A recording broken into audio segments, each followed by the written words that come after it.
আসসালামু আলাইকুম দর্শক, আমি আজকে কথা বলবো ভদ্রলোকের বাইক নিয়ে। ভদ্রলোকের বাইক বলতে হয়তো আপনারা বুঝে গেছেন যে কোন বিষয়ে আমি কথা বলতে চাচ্ছি। আজকে কথা বলবো FZS ভার্সন 2 নিয়ে। আপনারা যারা ইতিমধ্যে 2026 সালে নতুন বছরে FZS ভার্সন 2 বাইক কিনতে যাচ্ছেন তাদের জন্য আশা করি এই ভিডিওটা ভালো হবে। সম্পূর্ণ ভিডিও দেখতে থাকুন। সাথে আছি আমি মোহাম্মদ হৃদয় হোসেন। ইউটিউবে নতুন হয়ে থাকলে অবশ্যই সাবস্ক্রাইব করে পাশে থাকবেন। তো FZS ভার্সন 2 যারা কিনতে যাচ্ছেন 2,39,000 টাকা বাজেট, হয়তো বা এখন 26 সালে কিছুটা অফার পেয়ে 2,34,35,000 কিনতে পারবেন। তো FZS ভার্সন 2তে আপনারা কী কী পাচ্ছেন? FZS ভার্সন 2তে কিন্তু অনেক ধরনের ফিচার দিতেছে FZS। ফিচারে এক নম্বর ফিচার, যদি ভালো খারাপ দিক বিষয়গুলো তুলে ধরি তাহলে আগে মন্দ দিক বললে আপনারা ভালো হয়। তো মন্দ দিকের মধ্যেই সব থেকে খারাপ যে দিকটা সেটা হচ্ছে যে এটা রেডি পিক আপ নাই।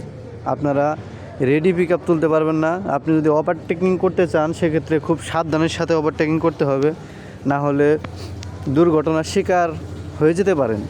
কারণ হচ্ছে এটার মধ্যে রেডি পিক আপ দেওয়া হয় নাই, খুব আস্তে আস্তে টান উঠে। অনেকেই এটাকে কচ্ছপ বাইকও বলে থাকে, কারণ এটা কচ্ছপের মতো ধীরে ধীরে টান উঠে। 0 থেকে 70-80 যদিও ভালোভাবে উঠে, তারপরে শুরু হয়ে যায় এটার খারাপ দিক, মানে টান আর উঠতেই চায় না, খুবই মানে হালকা গতিতে টান উঠে, যার জন্য কিন্তু মানে সমস্যা হয়। তারপর যদি বলি যে এটার মধ্যে যে মিটার দেওয়া হয়েছে, মিটার মধ্যে টাইমার নেই, তারপর হচ্ছে ট্রিপ 1 আছে, ট্রিপ 2 নেই।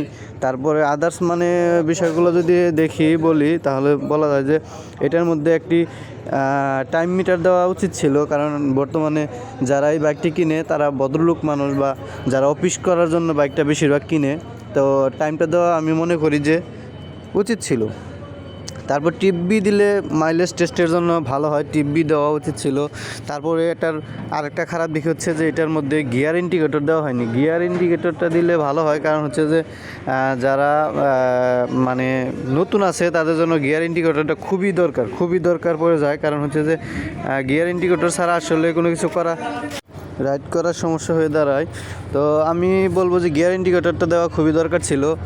তারপর আসি বাইকের ভালো দিকগুলোর মধ্যে। ভালো দিক বলতে গেলে সব থেকে ভালো দিক হচ্ছে এই বাইকটির কিন্তু মাইলেজটা আপনি খুব ভালো পেয়ে যাবেন। এই বাইকের মাইলেজ পেয়ে যাবেন অ্যারাউন্ড 50+ মাইলেজ পেয়ে যাবেন। যারা হচ্ছে অফিস করার জন্য বাইক খুঁজতেছেন বা ভালো মানের মাইলেজ বেশি দেওয়া বাইক খুঁজতেন, তারা কিন্তু FZS বাইকটি কিনতে পারেন, কারণ এই বাইকটি থেকে কিন্তু আপনি অনেক ভালো মাইলেজ পেয়ে যাবেন।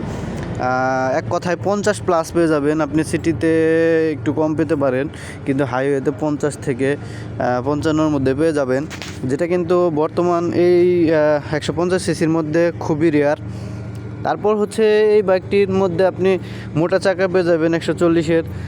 তারপর এটা যে ব্রেকিংটা খুবই ভালো ব্রেকিং বলবো এই জন্য, কারণ এই বাইকটার মধ্যে ABS না থাকা সত্ত্বেও কিন্তু এই বাইকটা খুব ভালো একটি ব্রেকিং দিতেছে, যেটা কিন্তু অন্যান্য বাইকের মধ্যে এত স্মুথ ব্রেকটা পাবেন না। তো আমি বলবো যে এই 2,40,000 টাকা প্রায় এই বাইকটার মধ্যে ABS দেওয়া উচিত ছিল, কারণ হচ্ছে যে এটা অ্যারাউন্ড আরও কম টাকার মধ্যে ABS দিয়ে থাকে। সিঙ্গেল চ্যানেল ABS দিলেও দিতে পারতো। তারপর বলবো যে এই বাইকটা যদি আপনারা কিনতে চান, তো এই বাইকের মধ্যে আরও কিছু খারাপ দিক আসলে যেগুলো না বললেই না, যে হেডলাইট আপনার কেনার সাথে সাথে কিন্তু এই বাইকের আপনার হেডলাইটটা চেঞ্জ করে ফেলতে হবে, কারণ এটার হেডলাইটটা এতটাই দুর্বল যে জোনাকি পোকার উটকির আলোর মতো কিন্তু লাইট জ্বলে এটার। তো আপনারা যারা এই বাইকটি কিনতে যাচ্ছেন অবশ্যই হেডলাইটটা চেঞ্জ করতে হবে সাথে সাথেই।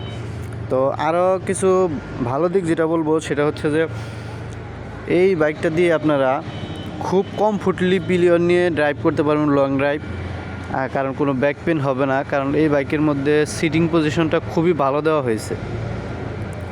তো সব মিলিয়ে বলতে গেলে ভালো খারাপ সব বাইকেরই আছে। আপনারা ভালো খারাপ মিলিয়েই বাইক কিনতে হবে। সব বাইক যে সোনায় সোহাগা পাবেন এমনটা না, আপনাকে কিছুটা ছাড় দিতে হবে, কিছুটা স্যাক্রিফাইস করে এই বাইক কিনতে হবে। 2,40,000 টাকার মধ্যে অন্যান্য ব্র্যান্ড কিন্তু আরও ভালো কিছু দিচ্ছে, রেডি পিক আপ থেকে শুরু করে সবই পাওয়া যায়, কিন্তু এই বাইকটা লং লাস্টিং করা একটা বাইক, এই জন্য এই বাইকটা আপনারা চাইলে নিতে পারেন।